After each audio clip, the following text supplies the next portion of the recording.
இட்லி கடை திரைப்படத்தின் 11வது நாள் வசூல்.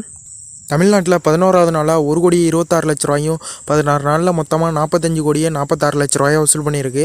கேரளாவில் 11வது நாளாக 3,00,000 ரூபாயும் 11 நாளில் மொத்தமாக 1,76,00,000 ரூபாயை வசூல் பண்ணியிருக்கு. ஆந்திரா மற்றும் தெலுங்கானாவில் 11வது நாளாக 30,00,000 ரூபாயும் 11 நாளில் மொத்தமாக 4,71,00,000 ரூபாயை வசூல் பண்ணியிருக்கு. கர்நாடகாவில் 11வது நாளாக 14,00,000 ரூபாயும் 11 நாளில் மொத்தமாக 5,02,00,000 ரூபாயை வசூல் பண்ணியிருக்கு. ரெஸ்ட் ஆஃப் இந்தியாவில் 11வது நாளாக 3,00,000 ரூபாயும் 11 நாளில் மொத்தமாக 1 கோடி ரூபாயை வசூல் பண்ணியிருக்கு. ஓவர்சீஸில் 11வது நாளாக 45,00,000 ரூபாயும் 11 நாளில் மொத்தமாக 7,46,00,000 ரூபாயை வசூல் பண்ணியிருக்கு.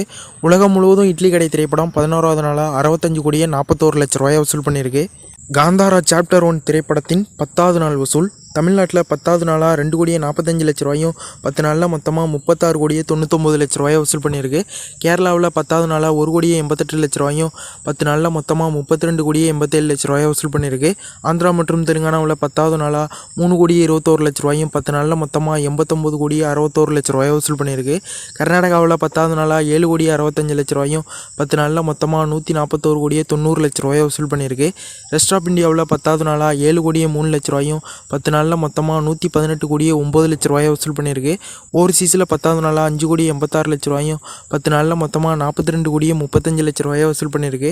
உலகம் முழுவதும் காந்தாரா சாப்டர் 1 திரைப்படம் 10வது நாளாக 461,81,00,000 ரூபாயை வசூல் பண்ணியிருக்கு.